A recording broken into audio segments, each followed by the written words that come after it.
हम अपनी आसपास की चीज़ों को देख पाते हैं ड्यू टू विजिबल लाइट, जो कि एक इलेक्ट्रोमैग्नेटिक वेव है। जब हाथ टूट जाता है तो हम एक्सरे करवाते हैं, which is again an electromagnetic wave. Laser eye surgery वो भी इलेक्ट्रोमैग्नेटिक वेव है। जब हम माइक्रोवेव में खाना बनाते हैं तो यार वहां पर भी है इलेक्ट्रोमैग्नेटिक वेव। तो इसका मतलब इतनी वैरिड एप्लीकेशंस होती हैं इलेक्ट्रोमैग्नेटिक वेव्स की। हेलो एवरीवन, मुझे उम्मीद है कि आप सभी अच्छे हैं और आज मैं लेकर आई हूँ क्लास 12 फिजिक्स इलेक्ट्रोमैग्नेटिक वेव्स का वन शॉट वीडियो। हमेशा की तरह खत्म करेंगे इस पूरे लेसन को सिर्फ एक वीडियो में, और इस एक वीडियो को देखने के बाद हमेशा की तरह आपके कॉन्सेप्ट्स होंगे क्रिस्टल क्लियर। तो मैं हूं Roshni from Learno Hub, the free learning platform, जहां पर आप पढ़ सकते हो फिजिक्स, केमिस्ट्री, मैथमेटिक्स, बायोलॉजी, सब कुछ absolutely for free only at learnerhub.com। तैयार हो सभी लोग? Let's get started.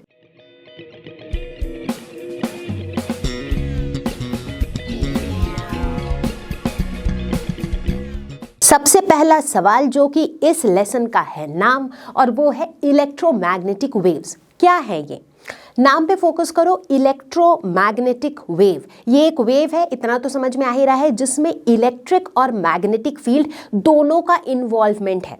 तो अगर हम इसके डेफिनेशन को देखें तो ये कहता है कि coupled time varying electric and magnetic field that propagates in space. एक एक वर्ड इसमें इंपॉर्टेंट है। कपल्ड मतलब कनेक्टेड, हम बोलते हैं ना कपल, हस्बैंड और वाइफ एक दूसरे से connected, so they are a couple, right? इस तरीके से हम बोलते हैं कपल वर्ड को। सो कपल्ड मीन्स कनेक्टेड, मतलब जब आपके पास एक टाइम वैरिंग इलेक्ट्रिक फील्ड हो, मतलब एक ऐसी इलेक्ट्रिक फील्ड जो टाइम के साथ साथ वैरी कर रहा है। जब आपके पास एक और ऐसी ही टाइम वैरिंग मैग्नेटिक फील्ड हो, मतलब एक ऐसी मैग्नेटिक फील्ड जो टाइम के साथ साथ वैरी कर रहा है, और ये दोनों कनेक्टेड हो, मतलब टाइम जैसे जैसे बीत रहा है तो एक तरफ इलेक्ट्रिक फील्ड चेंज हो रहा है, दूसरी तरफ मैग्नेटिक फील्ड चेंज हो रहा है, और ऐसे कपल्ड टाइम वैरिंग इलेक्ट्रिक और मैग्नेटिक फील्ड की वजह से क्या होता है, ओवरऑल ये जो वेव होता है ये प्रोपगेट करता है स्पेस में। वेव कैसे प्रोपगेट करता है? मतलब एक जगह से दूसरी जगह मूव करता है, दैट इज प्रोपगेशन। तो इस तरह के वेव्स को हम कहते हैं electromagnetic waves. I am sure कि अभी पूरी पिक्चर क्लियर नहीं हुई होगी, क्योंकि अभी तो सिर्फ ट्रेलर है, अभी तो हमने सिर्फ शुरुआत करी है ना। बट थोड़ा बहुत आइडिया मिला होगा कि इलेक्ट्रोमैग्नेटिक वेव मतलब उसमें एक इलेक्ट्रिक फील्ड होती है जो टाइम के साथ साथ चेंज हो रही है, एक मैग्नेटिक फील्ड होती है जो टाइम के साथ चेंज हो रही है, और ये दोनों जब कनेक्टेड होते हैं तो वहां से हमें मिलता है इलेक्ट्रोमैग्नेटिक वेव। अगर हम इलेक्ट्रोमैग्नेटिक वेव के बारे में मैथमेटिकली बात करें तो हम देखेंगे कि ये वेव आता है मैक्सवेल के इक्वेशंस से। मैक्सवेल्स इक्वेशंस क्या है, धीरे धीरे देखेंगे, धीरे धीरे समझेंगे कि मैक्सवेल का काम क्या था, क्या एग्जैक्टली काम किया था मैक्सवेल ने, जहां से हमें मैक्सवेल के इक्वेशंस मिले थे। तो चलो मैक्सवेल की कहानी शुरू करते हैं मैक्सवेल के प्रपोजल से। प्रपोजल किसी को प्रपोज नहीं किया था, बट उन्होंने एक लॉ को प्रपोज किया था, एक आइडिया को प्रपोज किया था। ठीक है, क्या था मैक्सवेल का प्रपोजल? अब हम सभी ने पहले पढ़ रखा है फैराडे लेंज लॉ, याद है? नाम सुना हुआ लग रहा होगा यार, 12th में हो, बोर्ड के एग्जाम से थोड़े महीनों में अगर नाम भी सुना हुआ नहीं लग रहा है फिर तो चिंता की बात है ना। हालांकि I am pretty sure Faraday Lenz law सबको याद होगा। अगर मेरे साथ फैराडे लेंज लॉ पढ़ा होगा तो ये वाली पिक्चर भी याद होगी, राइट? इसमें हमने क्या देखा था? फैराडे लेंज लॉ कहता क्या था? फैराडे लेंज लॉ ये बोलता था कि एक चेंजिंग मैग्नेटिक फील्ड जो है वो क्या करता है, एक इलेक्ट्रिक फील्ड को जेनरेट करता है। ठीक है, मतलब ये वाली पिक्चर अगर याद है तो हम क्या करते थे कि इस मैग्नेट को जैसे जैसे हम इस कॉइल के पास मूव करते थे तो क्या होता था, मैग्नेटिक फील्ड जनरेट होता था, राइट? मैग्नेटिक फील्ड जो है वो टाइम के साथ साथ चेंज हो रहा है, जिसकी वजह से मैग्नेटिक फ्लक्स इंड्यूस हो रहा है। मैग्नेटिक फ्लक्स की वजह से क्या हो रहा है, इंड्यूस्ड ईएमएफ इंड्यूस हो रहा है, इंड्यूस्ड ईएमएफ से इंड्यूस्ड करंट आ रहा है, इंड्यूस्ड करंट से इलेक्ट्रिक फील्ड आ रहा है। तो बेसिकली ओवरऑल कहानी क्या होती थी वहां पे कि एक टाइम वैरिइंग मैग्नेटिक फील्ड से जनरेट होता था एक इलेक्ट्रिक फील्ड। ठीक है, अब मैक्सवेल भाई साहब का प्रपोजल ये था कि क्या इसका रिवर्स पॉसिबल है, यानी कि क्या एक टाइम वैरिइंग इलेक्ट्रिक फील्ड एक मैग्नेटिक फील्ड को जनरेट कर सकता है? ये इनका प्रपोजल था। मतलब काफ़ी लॉजिकल सी सोच थी कि भाई जब एक टाइम के साथ वैरी करने वाला magnetic field electric field produce कर सकता है तो क्या एक टाइम के साथ चेंज होने वाला electric field magnetic field generate कर सकता है? ये सवाल था, ये प्रपोजल था मैक्सवेल का। हालांकि इसका कोई एज सच प्रूफ नहीं था, लेकिन चलो अभी हम देखते हैं कि कैसे टेढ़े तरीके से, मतलब एक इनडायरेक्ट तरीके से कैसे हम इस नतीजे पर पहुंचे। तो बच्चों देखा ये गया कि मैक्सवेल ने अपने काम के थ्रू ये प्रूव किया कि एम्पियर सर्किटल लॉ जिसे हम पढ़ते आ रहे थे वो एक्चुअली इनकंसिस्टेंट है। इनकंसिस्टेंट बोले तो ये इनकंसिस्टेंसी वर्ड का मतलब ही होता है कि ये हर सिचुएशन में एप्लीकेबल नहीं है। मतलब कहीं पर तो एम्पियर सर्किटल लॉ काम कर जाता है, कहीं पर ये काम नहीं भी करता है, तो उसे हम इनकंसिस्टेंस कहते हैं। तो चलो देखते हैं कि किस तरीके से मैक्सवेल ने ये बताया कि एम्पियर सर्किटल लॉ जो है ये इनकंसिस्टेंट है। उन्होंने क्या किया, उन्होंने ये किया कि उन्होंने एक ऐसा सेटअप लिया, कैपेसिटर का सेटअप। आप सभी लोग by now you all are aware of this setup. उन्होंने एक पॉइंट P को डिटरमाइन किया, एक पॉइंट P को चूज किया जो आप यहाँ पर देख सकते हो पॉइंट P, और उन्होंने कहा कि वो उस पॉइंट P पर अगर मैग्नेटिक फील्ड निकालते हैं, डिटरमाइनिंग B यानी कि मैग्नेटिक फील्ड की वैल्यू अगर वो उस पॉइंट पे निकालते हैं यूजिंग एम्पियर सर्किटल लॉ, तो चाहे वो कोई सा भी एम्पियरियन लूप ले हमेशा उस B की वैल्यू बराबर आनी चाहिए, राइट। क्योंकि एम्पियर सर्किटल लॉ तो यही कहता है कि भाई कोई सा भी आप एम्पियरियन लूप लो लेकिन आपका जो B का वैल्यू आएगा वो हमेशा बराबर आना चाहिए। तो अभी आप यहाँ पे देखना 3 ऐसे सिचुएशन है जहाँ पर उसी पॉइंट P पे हम कैलकुलेट कर रहे हैं मैग्नेटिक फील्ड, लेकिन क्या फर्क है, इन तीनों सिचुएशन में हमने 3 अलग अलग एम्पियरियन लूप लिया है, ठीक है। तो चलो देखें। तो पहले सिचुएशन में हमने इस लूप को लिया है of radius r as the Amperian loop. जब हमने ऐसा किया तो हम मैग्नेटिक फील्ड कैसे निकालेंगे, सोच के बताओ। एम्पियर सर्किटल लॉ के हिसाब से integration of B dot DL is equal to mu not I enclosed, जहाँ पर I एनक्लोज्ड क्या है, total current enclosed by the surface या बाय द लूप, जो भी कह लो। अब यहाँ पर अगर मैं इस लूप की बात करूँ तो इस लूप के अंदर इंटीग्रेशन ऑफ DL क्या हो जाएगा, मतलब इस लूप का एक छोटा सा पार्ट लो और उसको पूरे लूप के सरकमफेरेंस में इंटीग्रेट कर दो। सरकमफेरेंस ऑफ द लूप क्या हो जाएगा, 2πr एग्जैक्टली। तो यानी कि इसे मैं क्या लिख सकती हूँ, B into 2πr, assuming r is the radius of this circular loop, this is equal to mu not I। ये I एनक्लोज्ड मतलब इस लूप के थ्रू नेट कितना करंट फ्लो हो रहा है, I करंट फ्लो हो रहा है, तो हमने वो I लिख दिया। तो यानी कि इस वाले एक्सप्रेशन से हम क्या लिख सकते हैं, B की वैल्यू क्या हो जाएगी, B की वैल्यू हो जाएगी mu not I divided by 2πr, ठीक है। तो पहले वाले सिचुएशन में तो हमने निकाल लिया कि मैग्नेटिक फील्ड की वैल्यू कितनी होगी एट पॉइंट P। अब आगे बढ़ेंगे और देखेंगे दूसरा वाला सिनेरियो। दूसरे वाले सिनेरियो में हमने जो एम्पियरियन लूप लिया है वो थोड़ा सा अलग है। तो if you can see this blue coloured surface, देख पा रहे हो कैसा दिख रहा है अभी हमारा सरफेस, जैसे समझ लो एक डिब्बा है जिसका ढक्कन नहीं है। मतलब अगर इसे यूं घुमा के आप देखो तो ये ब्लू वाला पोर्शन एक डब्बा है और ऊपर का जो वो वाइट वाला ओपनिंग है दैट इज उसका ऊपर का टॉप जिसका ढक्कन लगा हुआ नहीं है, विदाउट अ लीड, राइट। तो कुछ इस तरीके का सरफेस यहाँ पर हमने लिया। अब यहाँ पे भी हम करेंगे क्या, लगाएंगे तो वही Ampere circuital law. Ampere circuital law वही कहता है integration of B dot DL is equal to mu not I enclosed, ठीक है। अब यहाँ पर देखो क्या अलग हो जाएगा, यहाँ पे अलग हो जाएगा ये I एनक्लोज्ड की वैल्यू, मतलब current enclosed by the loop. अब यहाँ पर देखो जो लूप हमने बनाया है ये लूप इस कैपेसिटर के भी, देखो कैपेसिटर है ना ये प्लस और माइनस, ये जो 2 लाइन्स हैं ये कैपेसिटर को डिनोट कर रहा है, करेक्ट। और यहाँ पे हम देख रहे हैं कि हमारा जो सरफेस है वो कैपेसिटर के अंदर भी है और हमें क्या पता है कि current inside a capacitor is 0 exactly, correct. तो इसका मतलब इस सिचुएशन में I एनक्लोज्ड मेरा 0 हो जाएगा। अगर I एनक्लोज्ड 0 हो जाएगा तो B dot DL will be equal to 0, यानी कि magnetic field at point P इस हिसाब से हो जाएगा 0, ठीक है। ओके, ठीक उसी तरीके से अगर हम इस तीसरे सिनेरियो को लें जहां पर हमने एम्पियरियन लूप देखो कैसा लिया है, ये वाली देखो पतली सी सरफेस आप देख पा रहे हो और यहाँ पर भी ये कैपेसिटर के दोनों प्लेट्स के बीच में फॉल कर रहा है, यानी कि यहाँ पर भी I एनक्लोज्ड 0 हो जाएगा और उस वजह से यहाँ पर भी magnetic field at point P will be equal to 0। तो कुल मिला के इस पूरे डिस्कशन से हमें क्या समझ में आया, यार उसी पॉइंट P की मैग्नेटिक फील्ड हम निकाल रहे हैं, लेकिन जैसे जैसे हम अलग अलग एम्पीरियन लूप ले रहे हैं तो हमें अलग अलग वैल्यूज मिल रही है। कहीं पे तो 0 मिल रहा है, कहीं पे तो μ0I/2πr मिल रहा है।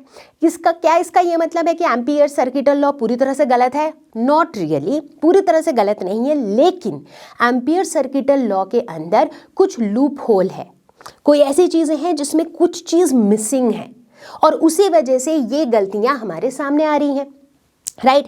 अब अगर हम थोड़ा सा और ध्यान से सोचें कि ये जो उल्टे पुल्टे रिजल्ट्स आ रहे हैं ये बेसिकली किस वजह से आ रहे हैं, इन सम वे अगर थोड़ा सा आप सोचो तो आप देखोगे ये इस वजह से आ रहे हैं क्योंकि current between the plates of the capacitor is 0। लेकिन आप कहोगे कि लेकिन मैम ये तो हमें पता है कि कैपेसिटर के प्लेट्स के अंदर जो करंट होता है वो तो 0 ही होता है। आप बिल्कुल सही हो, लेकिन हो सकता है कि यहाँ पे वो वाला कंडक्शन करंट नहीं जो फ्लो ऑफ चार्जेस से होता है, बट हो सकता है किसी और तरह का करंट इसके बीच में हो।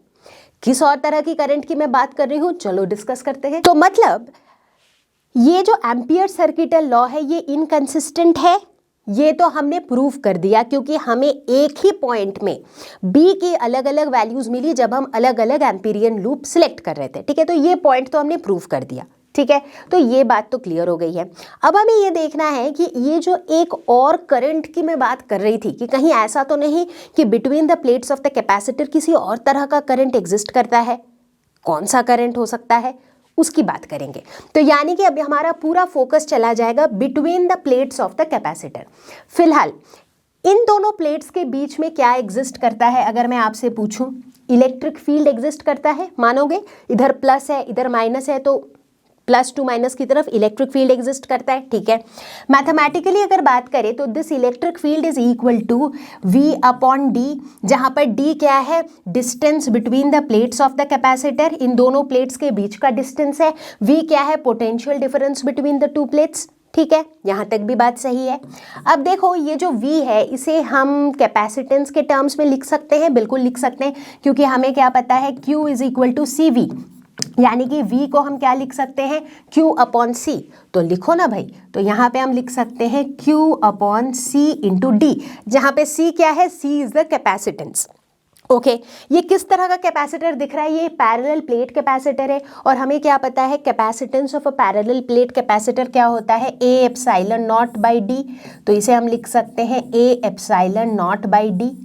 ये d और d कैंसिल हो जाएगा, तो यानी कि इसे हम लिख सकते हैं Q/A/0, ठीक है। तो यहां से हमें क्या पता चला, यहां से हमें यह पता चला कि बिटवीन द प्लेट्स जो इलेक्ट्रिक फील्ड एग्जिस्ट करता है that is given bye Q/A/0।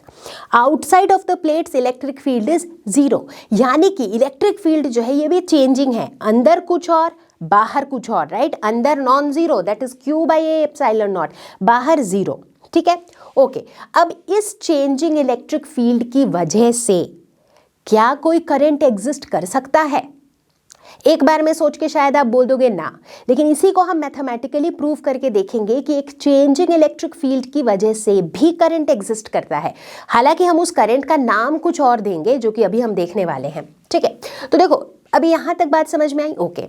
Electric field की बात हमने कर ली, तो चलो अब बात करते हैं इलेक्ट्रिक फ्लक्स की। इलेक्ट्रिक फ्लक्स जिसे हम φe से डिनोट करते हैं। इलेक्ट्रिक फ्लक्स क्या होता है, electric field E into A that is area. तो ये क्या हो जाएगा Q/A/0, E की जगह हम ये लिख सकते हैं इंटू A कैंसिल हो जाएगा। तो यानी कि यहाँ से हम लिख सकते हैं electric flux is equal to Q/ε0।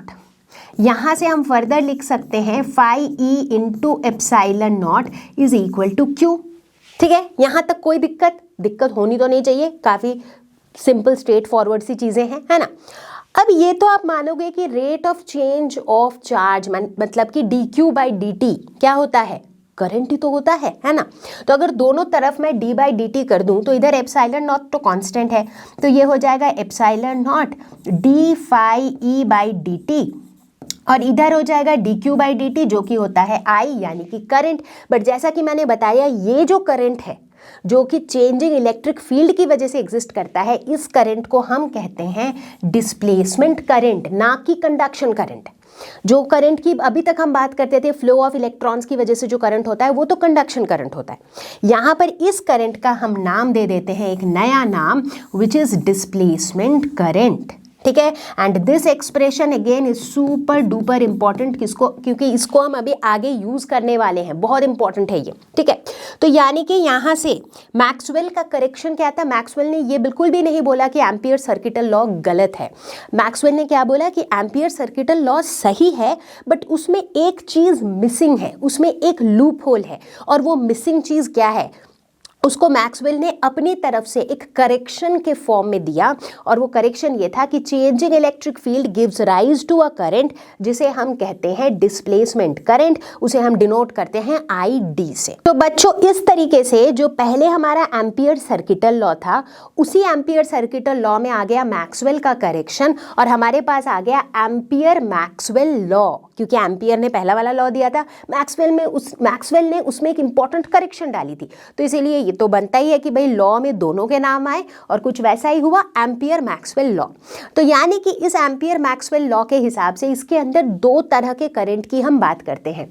पहला कंडक्शन करंट, जो किसकी वजह से होता है, due to flow of charges, इसे हम डिनोट करते हैं capital I with a subscript C।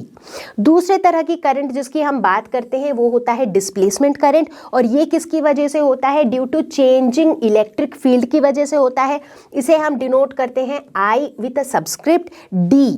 ठीक है, तो यानी कि जब हम टोटल करंट की बात करते हैं, टोटल करंट I की जब हम बात करते हैं, that is actually IC plus ID, मतलब conduction current plus displacement current. ठीक है, तो अब अगर हम वापस उसी वाले एक्सपेरिमेंट या फिर उसी वाले इंस्टेंस पे चले जाए जहां पर हमने 3 डिफरेंट सिनेरियोज लिए थे, राइट, और सेम पॉइंट P पर हमें B की अलग अलग वैल्यू मिल रही थी।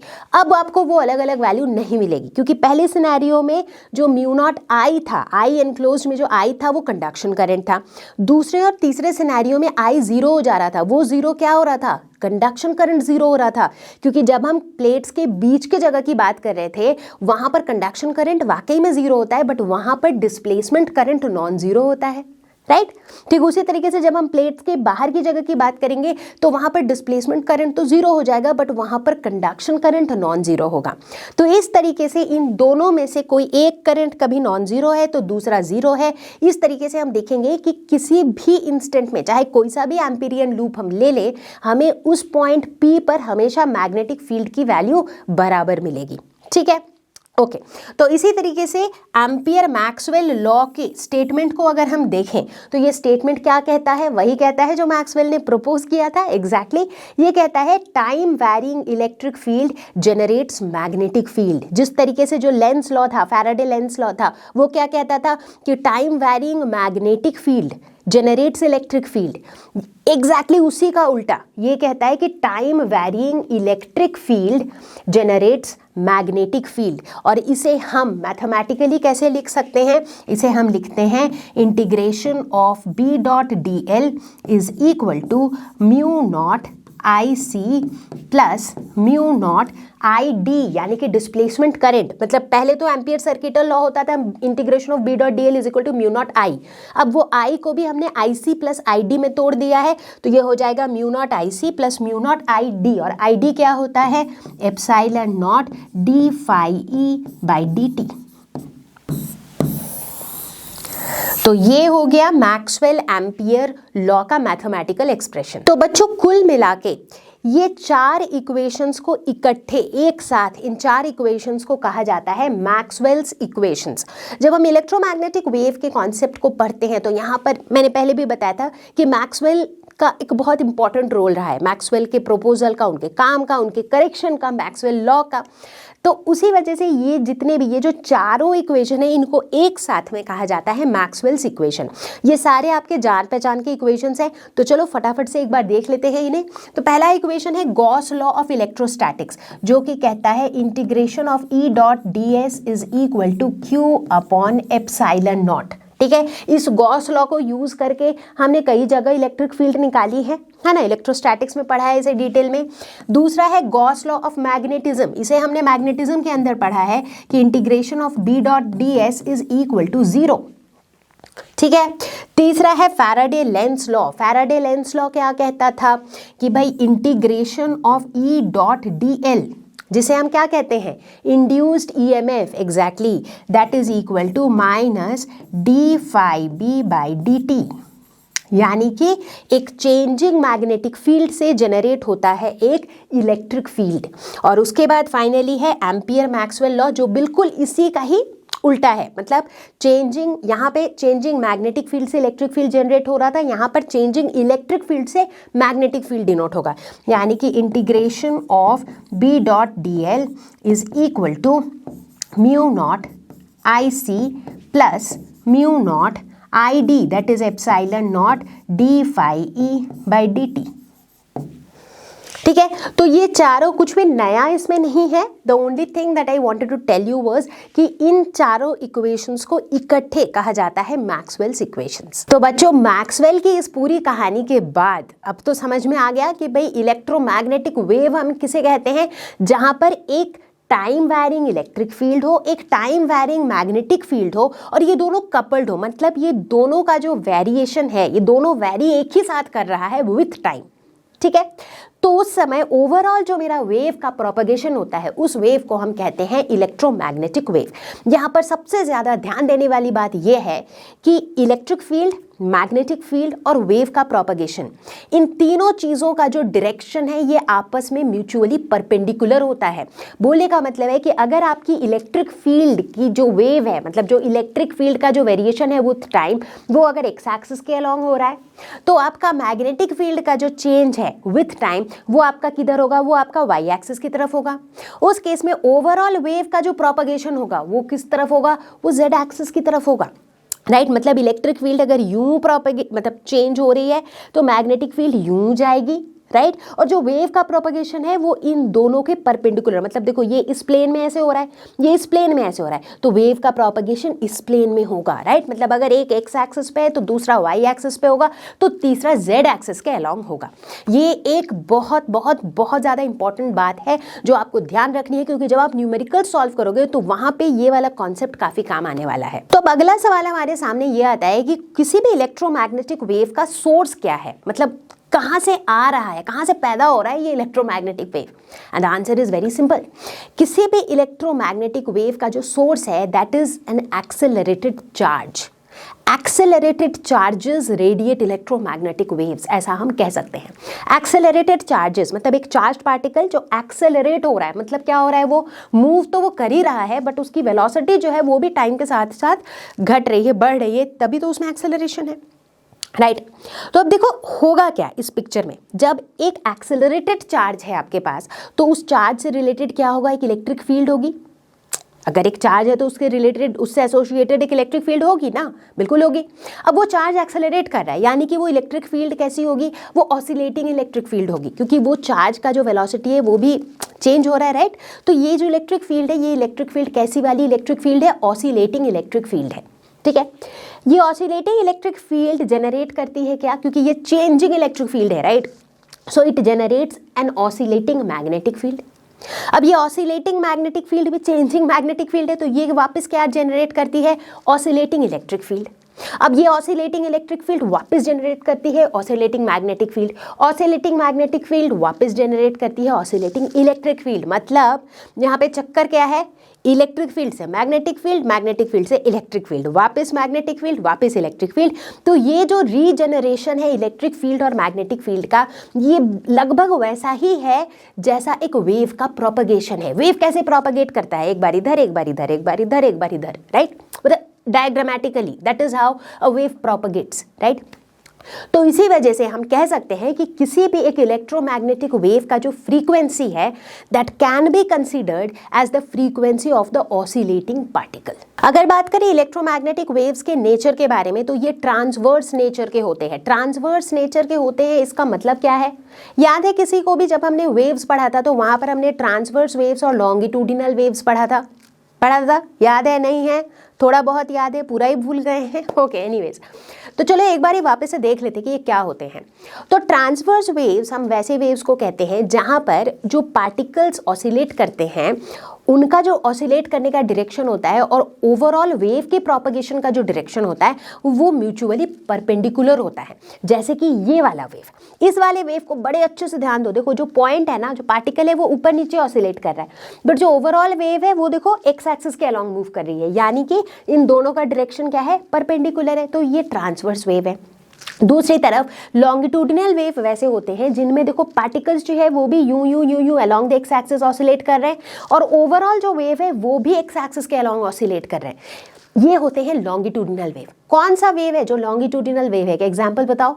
Sound wave, exactly, sound wave इस तरीके से प्रोपगेट करते हैं, इसीलिए sound wave is a longitudinal wave. लेकिन जो इलेक्ट्रोमैग्नेटिक वेव्स होते हैं जिसके अंदर लाइट भी आता है, ये क्या होते हैं? ये ट्रांसवर्स वेव्स होते हैं। ठीक है, तो इलेक्ट्रोमैग्नेटिक वेव के एटलीस्ट डायरेक्शन के पर्सपेक्टिव में जब भी हम बात करेंगे, आपको हमेशा याद रखना है कि इन वेव्स के अंदर इलेक्ट्रिक फील्ड का डायरेक्शन, मैग्नेटिक फील्ड का डायरेक्शन और ओवरऑल वेव का प्रोपगेशन का डायरेक्शन, ये तीनों आपस में म्यूचुअली परपेंडिकुलर होता है। तो बच्चों अब हम लोग बात करने वाले हैं about the energy in an electromagnetic wave. जैसा कि मैंने पहले भी बताया कि इलेक्ट्रोमैग्नेटिक वेव के अंदर जो एनर्जी होती है, इलेक्ट्रोमैग्नेटिक में दोनों चीज़ें हैं, राइट, इलेक्ट्रिक फील्ड भी है और मैग्नेटिक फील्ड भी है। और ठीक उसी तरह यहाँ पर हम देखेंगे कि जब हम इसकी एनर्जी की बात करेंगे तो ये energy partly electric field carry करती है और पार्टली मैग्नेटिक फील्ड कैरी करती है। मतलब इसकी जो टोटल एनर्जी है उसमें आधा कॉन्ट्रीब्यूशन इलेक्ट्रिक फील्ड का है और आधा कॉन्ट्रीब्यूशन मैग्नेटिक फील्ड का है। अब इसी चीज को हम मैथमेटिकली देखेंगे। कैसे देखेंगे? मैथमेटिकली हम बात करेंगे एनर्जी डेंसिटी की, दैट इज एनर्जी स्टोर्ड पर unit volume in an electromagnetic wave, जिसे हम डिनोट करेंगे ई से। ठीक है, ई टी मतलब टोटल एनर्जी की बात कर रहे हैं। और देखो ये ई थोड़ा अलग स्टाइल से लिखा है बिकॉज यहाँ पर हम एनर्जी पर यूनिट वॉल्यूम उस ई की बात कर रहे हैं। तो अब ये जो है कौन कौन कॉन्ट्रीब्यूट करेगा? Energy per unit volume electric field plus energy per unit volume magnetic field, इन दोनों का कंट्रीब्यूशन होने वाला है। ठीक है, जब हम इलेक्ट्रोस्टैटिक्स पढ़ रहे थे तो वहां पर हमने देखा था energy per unit volume electric field की वजह से कितना होता है? Half epsilon not E square. ठीक उसी तरह मैग्नेटिक फील्ड के केस में एनर्जी पर यूनिट वॉल्यूम कितनी होती है? Half B square by mu not. ठीक है, यहां पर हम करेंगे बहुत सिंपल मैथमेटिक्स। मैं प्रूफ क्या करना चाह रही हूँ? प्रूफ ये करना चाह रही हूँ कि ये जो ई है ये हाफ इससे आता है, हाफ इससे आता है, मतलब इन दोनों का इक्वल कंट्रीब्यूशन होता है, ये मैं प्रूफ करना चाह रही हूँ। ठीक है, अच्छा मुझे क्या पता है? सी जो होता है that is equal to E upon B. Now this is a very important relation, है तो छोटा सा रिलेशन, मतलब इलेक्ट्रिक फील्ड और मैग्नेटिक फील्ड का जो रेशियो है that is constant and that is equal to C, velocity of light जिसे हम कहते हैं, राइट। बहुत इंपॉर्टेंट है क्योंकि अक्सर देखोगे न्यूमेरिकल्स वगैरह में ये काम आ रहा है। ठीक है, अब इस रिलेशन से हम कह सकते हैं कि B is equal to E upon C. ठीक है, तो यहाँ पर B की जगह मैं बी ई अपॉन सी लिख सकती हूँ, तो ये हो जाएगा half epsilon not E square और यहाँ पे हो जाएगा हाफ बी स्क्वायर की जगह मैं लिख दूंगी E square divided by mu naught C square. ठीक, ग्रेट। अब चलो आगे देखो क्या कर सकते हैं हम लोग। इस सी को भी मैं हटाना चाह रही हूँ क्योंकि मुझे ये पूरा एक्सप्रेशन सिर्फ ई के टर्म्स में चाहिए। ठीक है, ओके, कैसे करेंगे? अब देखो सी को एक कांस्टेंट होता है मुझे पता है, और सी की वैल्यू होती है 1/√ओवर म्यू नॉट एप्सिलॉन नॉट। ठीक है, ये भी हमें पता है, तो उसी का यूज करेंगे, यानी कि सी स्क्वायर को हम लिख सकते हैं 1/म्यू नॉट एप्सिलॉन नॉट। ठीक है, तो यानी कि ये हो जाएगा half epsilon not E square plus half E square by mu not. 1/c square को मैं क्या लिख सकती हूँ? 1/c स्क्वायर हो जाएगा mu naught into epsilon naught, तो ये हो जाएगा mu naught epsilon naught. Mu naught और म्यू नॉट कैंसिल हो जाएगा, यानी कि this is equal to half epsilon not E square plus half epsilon not E square. अब बताओ क्या हुआ यहाँ पर?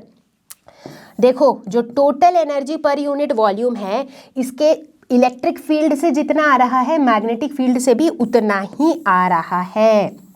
एग्जैक्टली यही हम प्रूव करना चाह रहे थे कि ये पार्टली इलेक्ट्रिक फील्ड और पार्टली मैग्नेटिक फील्ड कैरी करता है, दोनों का कंट्रीब्यूशन बराबर होता है। तो अगर फाइनल एक्सप्रेशन को आप लिखना भी चाहो so that is epsilon not E square मतलब total energy per unit volume carried by an electromagnetic wave is given by epsilon not E square. और ये एप्सिलॉन नॉट ई स्क्वायर जो है ना, ये हाफ हाफ आता है इलेक्ट्रिक फील्ड वाले कंपोनेंट से और मैग्नेटिक फील्ड वाले कंपोनेंट से। तो बच्चों अब हम लोग बात करेंगे about the properties of electromagnetic waves. सबसे पहले बात करेंगे इनके वेलोसिटी के बारे में। तो हम नोटिस करते हैं कि जो इलेक्ट्रोमैग्नेटिक वेव्स होते हैं ये फ्री स्पेस या फिर वैक्यूम, वैक्यूम मतलब बिल्कुल खाली जिसके अंदर कुछ भी नहीं है, एयर भी नहीं है, कोई मीडियम नहीं है, वैक्यूम के अंदर भी ये प्रोपेगेट करते हैं, ये मूव करते हैं। और इनकी जो वेलोसिटी होती है ये वैक्यूम के अंदर एक फंडामेंटल कांस्टेंट होती है and that v is given by 1/√μ0 epsilon naught, जहां पर एप्सिलॉन नॉट क्या है, permittivity of free space, mu naught क्या है, permeability of free space. Permittivity, permeability ये सारी चीजें हम कई दिनों से पढ़ते आ रहे हैं, तो ये सारे कॉन्स्टेंट्स हैं, इनकी वैल्यूज आप सबको पता ही है। ठीक है, नहीं पता है तो ये मैंने पहले भी बोला ये सोचने वाली बात है या फिर ये चिंता की बात है कि एग्जाम इतना पास है बट आपको ये बेसिक चीज़ें नहीं पता है, क्योंकि ये सारी चीज़ें हमने बिल्कुल चैप्टर 1 में ही कवर कर लिया था। ठीक है, एनीवेज, तो अब आप पूछोगे तो मैम क्या इसका ये मतलब है कि ये जो इलेक्ट्रोमैग्नेटिक वेव्स हैं ये वैक्यूम में मूव करते हैं, इनकी वेलोसिटी कांस्टेंट होती है, लेकिन व्हाट इफ अगर कोई मीडियम हो तो तब भी मूव करेंगे, कोई दिक्कत नहीं है।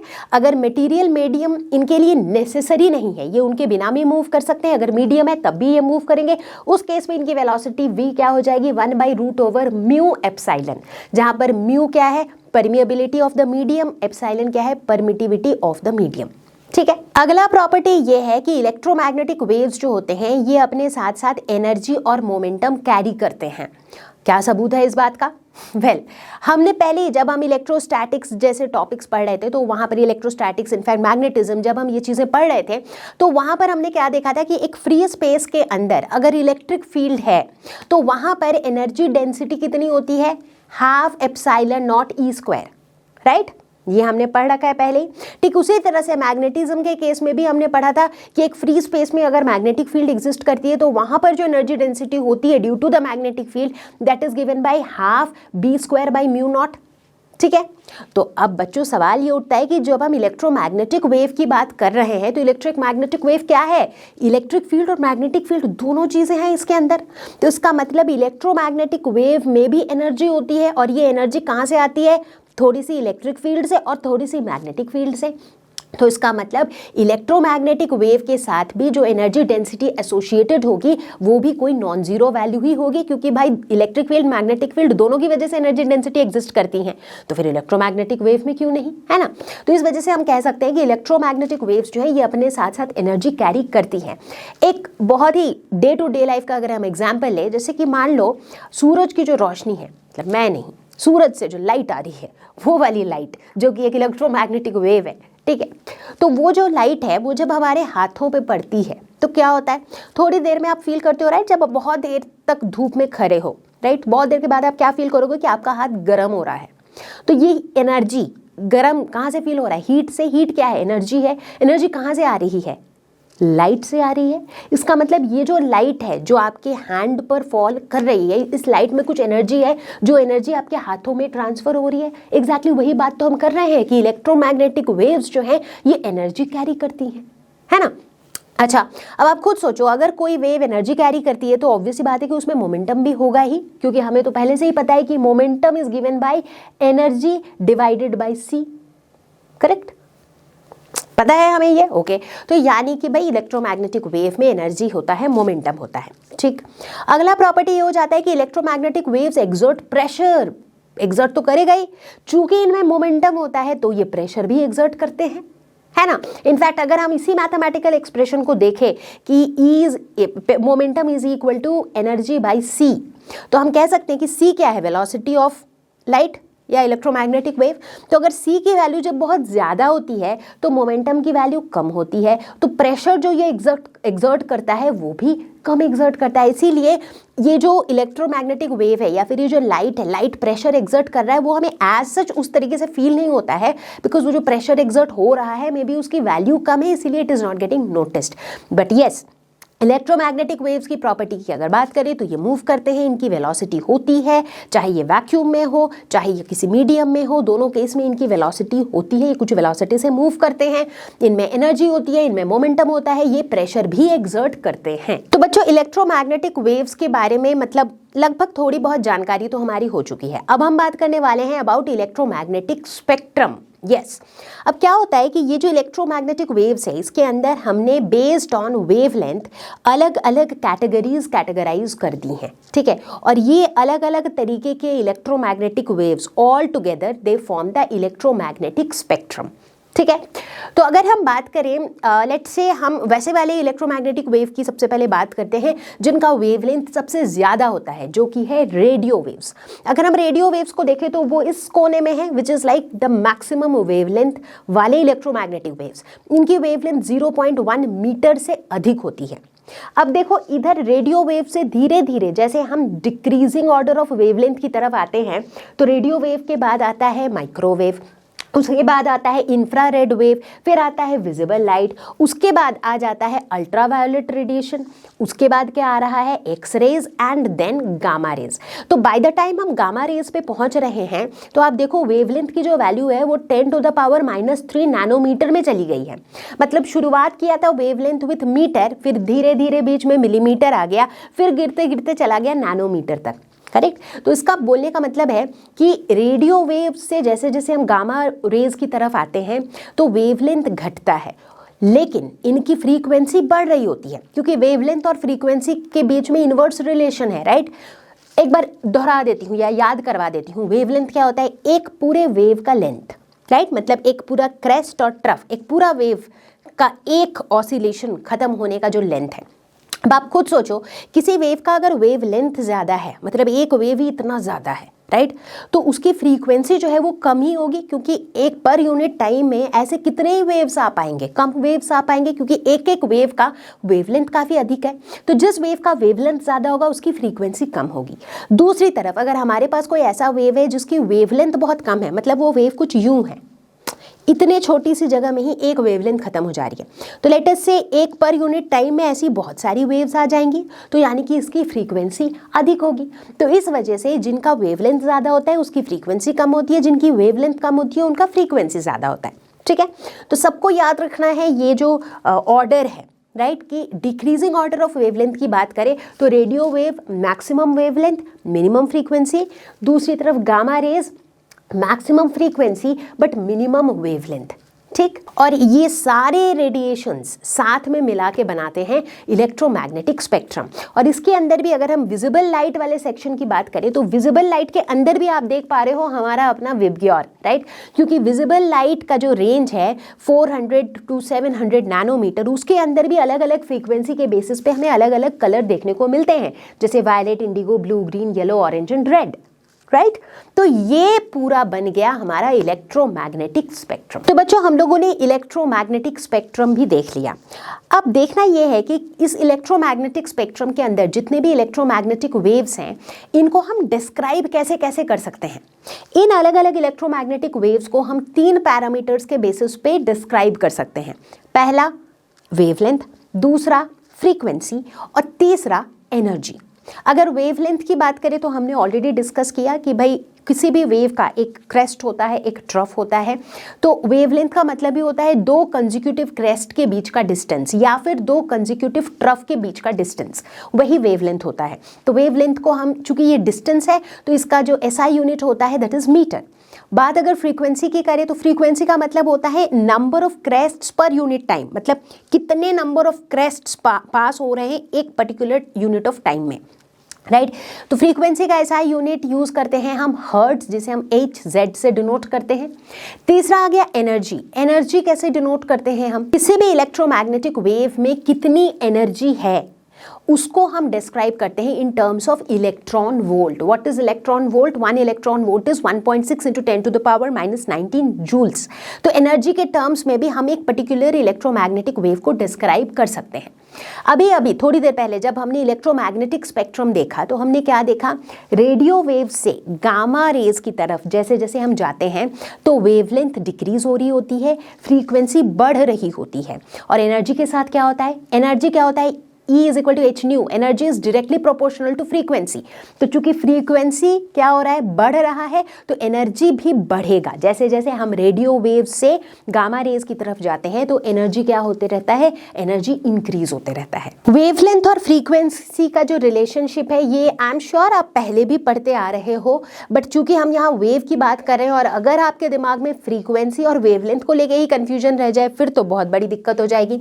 तो आपको हमेशा याद रखना है कि C is equal to nu into lambda. This is a very very basic relationship but very important. C एक कांस्टेंट है, न्यू क्या है, न्यू है फ्रीक्वेंसी जिसे हम मेजर करते हैं, जिसका यूनिट होता है हर्ट्ज। लैम्डा है वेवलेंथ जिसका यूनिट होता है मीटर, SI यूनिट होता है मीटर।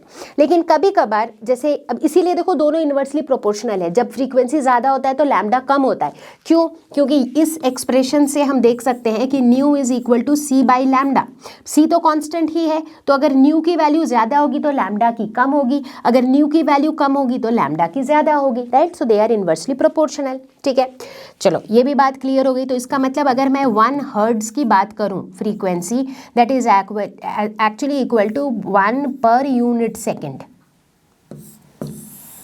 जब हम हर्ट्ज को डिफाइन करते हैं, राइट। फ्रीक्वेंसी मतलब कितना पर यूनिट टाइम, ठीक है। ओके चलो ये तो हो गई फ्रीक्वेंसी की बात। अब बात करते हैं हम लैम्डा की। लैम्डा का SI यूनिट वैसे तो मीटर होता है, बट बहुत से केसेस में हम बहुत छोटे छोटे वेवलेंथ्स की बात करते हैं जहां पर हम अक्सर ही एंगस्ट्रॉम जैसे यूनिट या फिर नैनोमीटर जैसे यूनिट्स को यूज़ करते हैं। 1 एंगस्ट्रॉम होता है 10 टू द पावर -10 मीटर्स, उसी तरह से 1 नैनोमीटर होता है 10 टू द पावर -9 मीटर्स। तो बेसिकली ये कुछ बातें थी अराउंड वेवलेंथ एंड फ्रीक्वेंसी जो आपको पता होनी चाहिए, बिकॉज ये छोटी छोटी चीजें भी कई बार आपको न्यूमेरिकल्स में हेल्प करती हैं। तो बच्चों अभी हमने क्या देखा, हमने देखा इलेक्ट्रोमैग्नेटिक स्पेक्ट्रम के अंदर कई सारे इलेक्ट्रोमैग्नेटिक वेव्स होते हैं। बट अब हम लोग देखने वाले हैं कि इन सारे इलेक्ट्रोमैग्नेटिक वेव्स की एप्लीकेशंस क्या होती हैं। And let me tell you, ये एप्लीकेशन वाला पार्ट इज लिटिल इंपॉर्टेंट। तो आपको पता होना चाहिए कि कौन सा इलेक्ट्रोमैग्नेटिक वेव कहाँ पे यूज आता है। तो सबसे पहले हम डिस्कशन शुरुआत करेंगे विथ रेडियो वेव्स। जैसा कि मैंने पहले भी बताया था कि रेडियो वेव्स हाई वेवलेंथ लेकिन लो फ्रीक्वेंसी वाला इलेक्ट्रोमैग्नेटिक वेव होता है। नाम से पता चल रहा है रेडियो वेव। अब आप बताओ इसका एप्लीकेशन कहाँ पे है। एग्जैक्टली रेडियो, टीवी कम्युनिकेशन में, मोबाइल फ़ोन का वॉइस कम्युनिकेशन, इन सारे कम्युनिकेशन सिस्टम्स में रेडियो वेव्स का एप्लीकेशन पाया जाता है। अगर हम इसकी फ्रीक्वेंसी रेंज की बात करें तो इसका फ्रीक्वेंसी रेंज होता है 500 किलोहर्ट्ज से 1000 मेगाहर्ट्ज तक, ठीक है। देखो काफ़ी अच्छा खासा फ्रीक्वेंसी रेंज है। चूंकि अच्छा खासा फ्रीक्वेंसी रेंज है इसीलिए इस फ्रीक्वेंसी रेंज के अंदर भी अलग अलग फ्रीक्वेंसी रेंज के लिए हमने कैटेगराइज कर दिया है। मतलब रेडियो वेव्स के अंदर भी अगर आप देखोगे, रेडियो वेव्स के अंदर भी ये कैटेगरीज हैं, जैसे कि AM band, short wave band, TV band, FM band, UHF band, right. तो ये अलग अलग बैंड्स क्या हैं, अलग अलग फ्रीक्वेंसी रेंज के लिए। I am not too sure आप में से कितने लोग रेडियो सुनते हो, बट रेडियो में देखा होगा ना FM 94.3, FM 93.5, राइट। तो what is that FM? Frequency modulated band. उसी तरह से AM भी सुना होगा, which is amplitude modulated band, right. तो अगर इनके रेंज को हम देखें तो जैसे देखो AM band that is amplitude modulated band, इसका फ्रीक्वेंसी का रेंज क्या है, 500 से लगभग 1700 किलोहर्ट्ज के रेंज में। उसके बाद अगर हम देखें शॉर्ट वेव बैंड, इसकी फ्रीक्वेंसी रेंज है अप टू 54, लगभग 54 मेगाहर्ट्ज तक। इसके बाद अगर हम देखें टीवी वेव बैंड्स, देखो उसका जो है वो 54 से ज़्यादा है लेकिन अप टू 88 तक के करीब है। उसके बाद अगर हम देखें हाई फ्रीक्वेंसी बैंड, मतलब frequency modulated band that is FM की बात अगर हम करें तो उसका देखो फ्रीक्वेंसी रेंज क्या है, 88 मेगाहर्ट्ज से लगभग 108 मेगाहर्ट्ज तक। और 108 मेगाहर्ट्ज से ऊपर जो है they all fall under the category of ultra high frequency band, ठीक है। तो इस तरीके से अलग अलग फ्रीक्वेंसी रेंज के लिए हमने अलग अलग कैटेगरीज बना दी। माइक्रोवेव्स होते तो रेडियो वेव्स के जैसे ही हैं, बट उनसे इनकी वेवलेंथ बस थोड़ी सी कम होती है। तो आप यूं कह सकते हो कि these are short wavelength radio waves, ठीक है। कहाँ पर एप्लीकेशन पाया जाता है इनका, अगेन नाम से ही पता चल रहा है कहाँ पे यूज होते हैं। हम तो इस डिवाइस को ही कहते हैं माइक्रोवेव, राइट। ये जो ओवन होता है जिसके अंदर हम खाना पका सकते हैं, खाना गर्म कर सकते हैं, this is what we normally call as microwave. So microwave ovens के अंदर माइक्रोवेव का एप्लीकेशन पाया जाता है। इसके अलावा एयरक्राफ्ट के नेविगेशन का जो रडार सिस्टम होता है वहाँ पर भी माइक्रोवेव का एक बहुत इंपॉर्टेंट एप्लीकेशन होता है।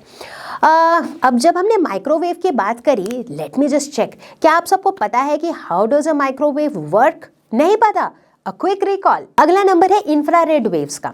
इंफ्रारेड रेडिएशंस जो है इनकी वेवलेंथ थोड़ी और कम होती है और जैसे जैसे हम इंफ्रारेड की तरफ आ रहे हैं तो इनकी फ्रीक्वेंसी थोड़ी सी और बढ़ रही है।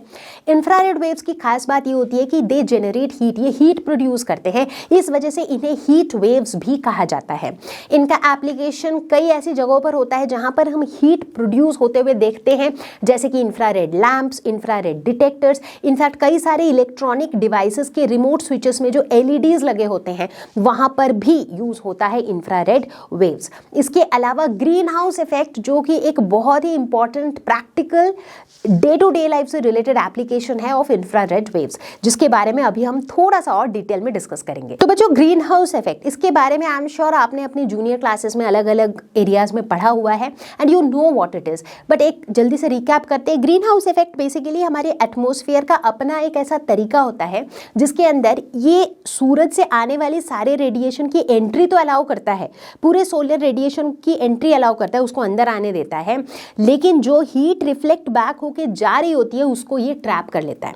मतलब एंट्री के समय सबको अलाउ करता है, बट रिफ्लेक्ट होकर जब एग्जिट हो रहा होता है ना, तो एग्जिट के समय ये हीट को अपने अंदर रख लेता है, उन्हें बाहर जाने नहीं देता है। तो एज अ रिजल्ट क्या हो जाता है, हमारा जो पूरा जो एटमॉस्फेयर है, पूरा जो अर्थ है, ये हीट अप होता है। इसीलिए मैंने बोला था कि ये एटमॉस्फेयर हीटिंग का एक तरह का तरीका है, एटमॉस्फेयर का एक मैकेनिज्म है, और इसे हम कहते हैं ग्रीन हाउस इफेक्ट। और ये जो हीट अप होता है ये सोलर रेडिएशन के किस कंपोनेंट की वजह से होता है?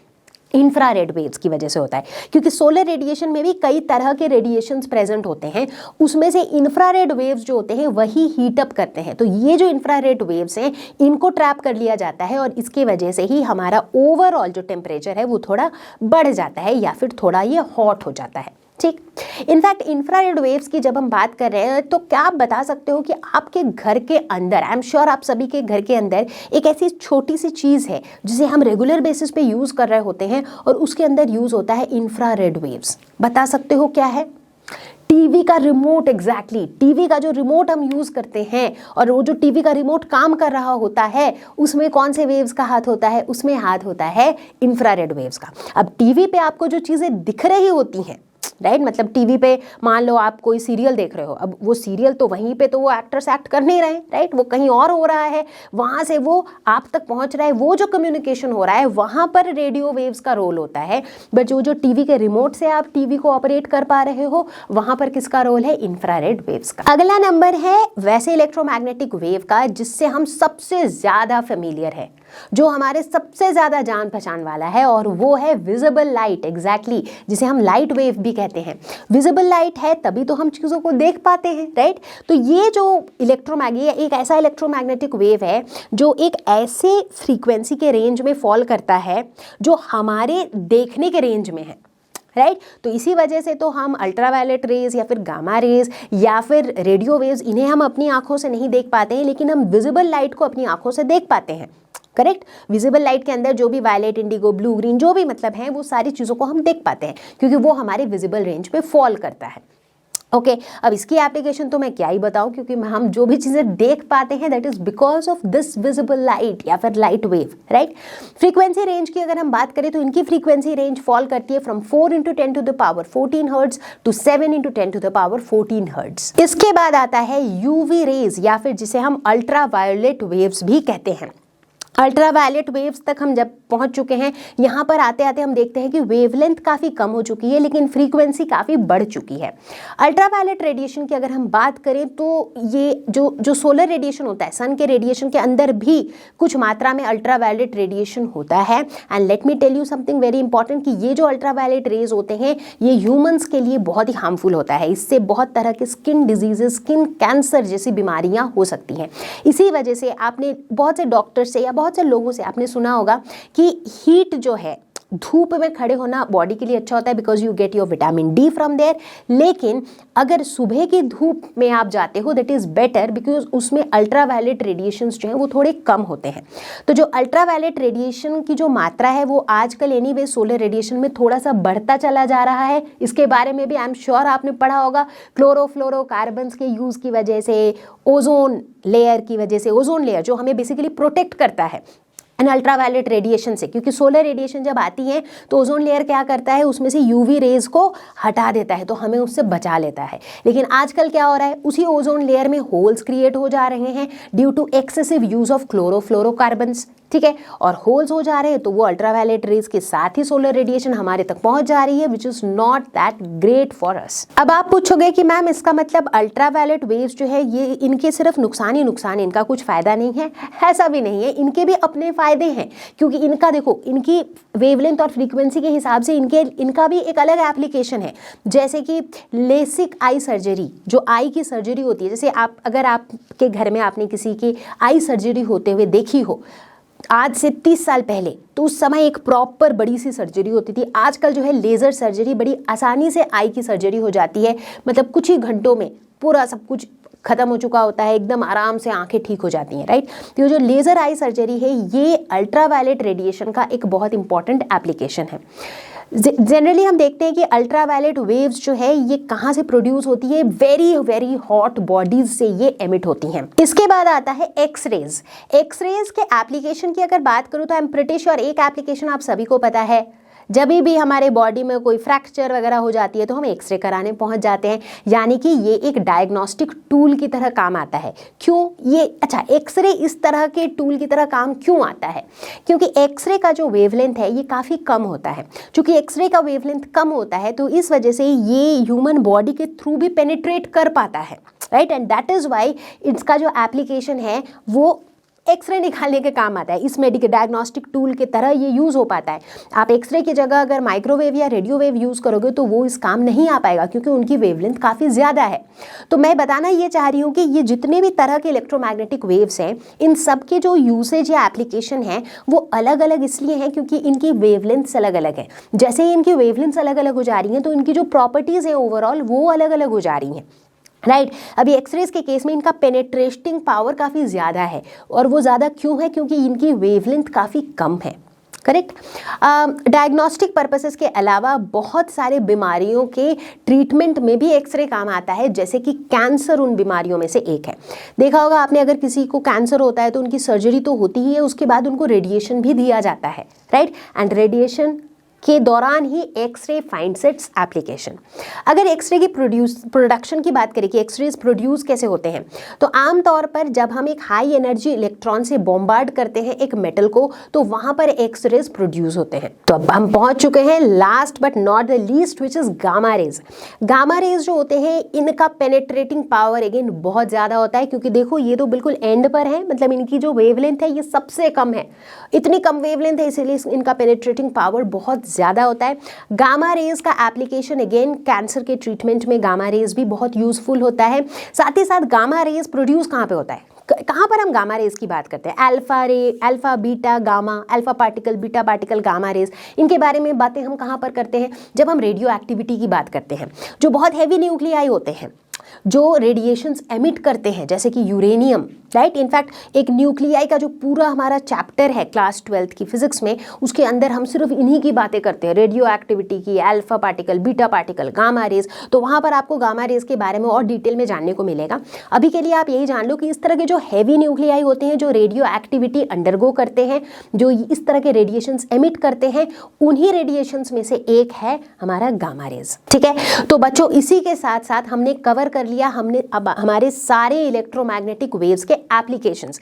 तो हमने क्या सीखा कि ये जो पूरा हमारा इलेक्ट्रोमैग्नेटिक स्पेक्ट्रम था, अलग अलग वेवलेंथ होने की वजह से सारे वेव्स की अलग अलग प्रॉपर्टीज थी, और अलग अलग प्रॉपर्टीज होने की वजह से इन सब के एप्लीकेशंस भी बहुत अलग अलग थे।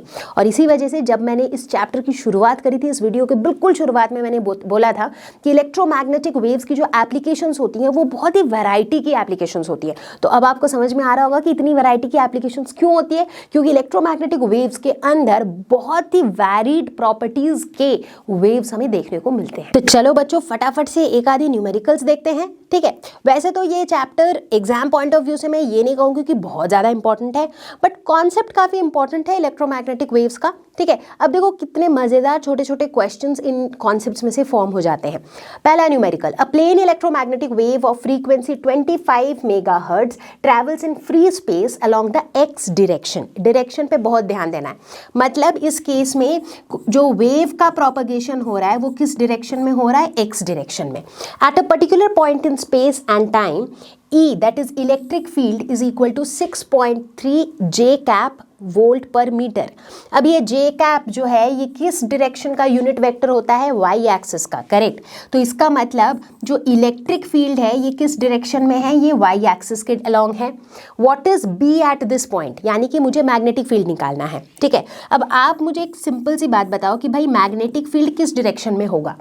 इलेक्ट्रोमैग्नेटिक वेव में यही तो सबसे पहली चीज़ पढ़ी थी कि इलेक्ट्रिक फील्ड, मैग्नेटिक फील्ड और वेव का प्रोपगेशन तीनों आपस में परपेंडिकुलर होता है। तो अगर वेव एक्स डायरेक्शन में जा रहा है, ई अगर वाई डायरेक्शन में जा रहा है, तो बी किधर जाएगा? जेड डायरेक्शन में जाएगा, जेड एक्सिस के अलोंग बी मूव करेगा, ठीक है। अब बताओ ई पता है, मुझे बी निकालना है। ई और बी के बीच में कोई रिलेशनशिप पता है हमें?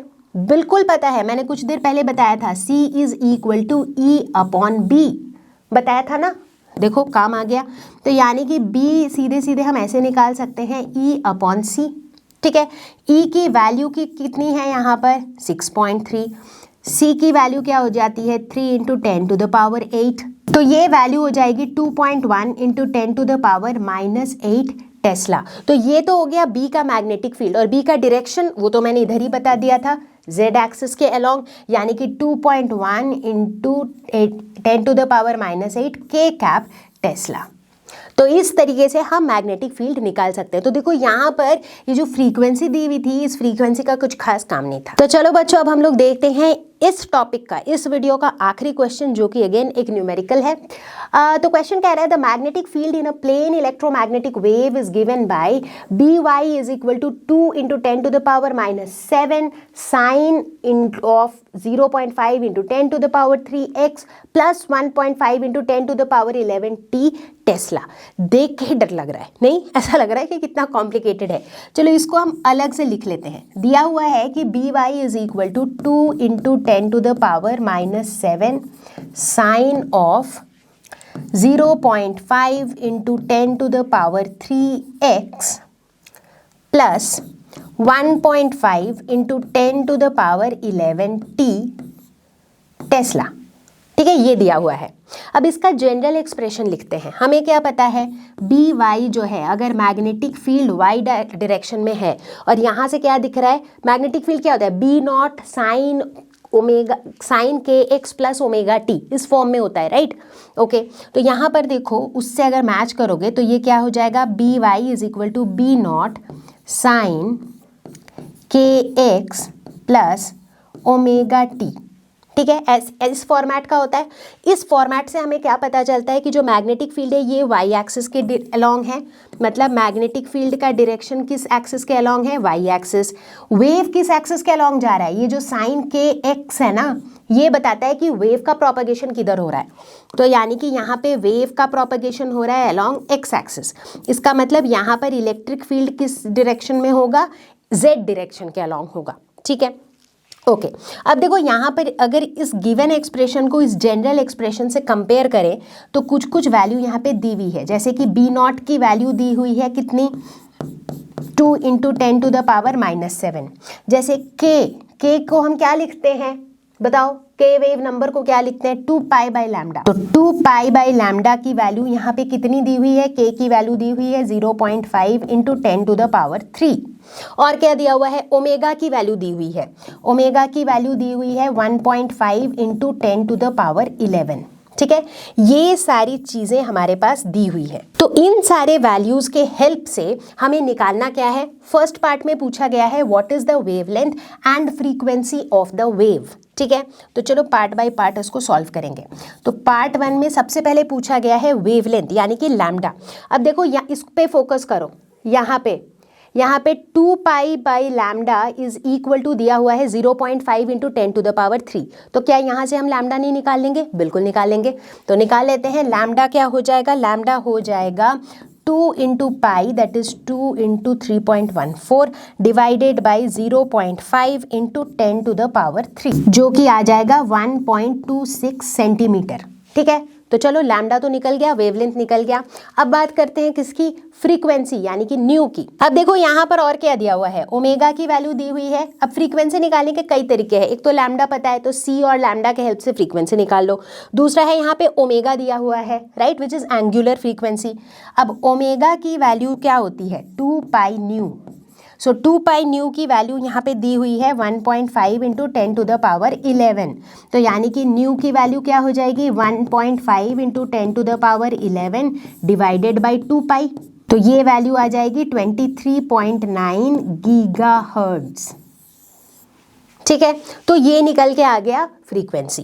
तो इस तरीके से हमने वेवलेंथ और फ्रीक्वेंसी तो निकाल ली, यानी कि part A is done. Part B में पूछा गया है write an expression for electric field. अब देखो मैग्नेटिक फील्ड का एक्सप्रेशन तो दिया हुआ है जो कि ये वाला है। ठीक है, तो इलेक्ट्रिक फील्ड का एक्सप्रेशन भी कुछ इसी फॉर्मेट का होगा, खाली फर्क क्या होगा? इलेक्ट्रिक फील्ड किस डायरेक्शन में है? जेड एक्सिस के अलोंग है, राइट। तो इसका मतलब इलेक्ट्रिक फील्ड का एक्सप्रेशन कुछ ऐसा होगा, E Z is equal to E naught sine के X plus omega T. Correct, तो इसका मतलब कुछ इस तरह का एक्सप्रेशन होगा। अब इस एक्सप्रेशन में के एक्स प्लस ओमेगा टी तो यहाँ पे दिया हुआ ही था, है ना, गिवन ही था। तो के एक्स प्लस ओमेगा टी हम एज इट इज लिख देंगे। मुझे कैलकुलेट सिर्फ क्या करना है? ई नॉट की वैल्यू कैलकुलेट करनी है।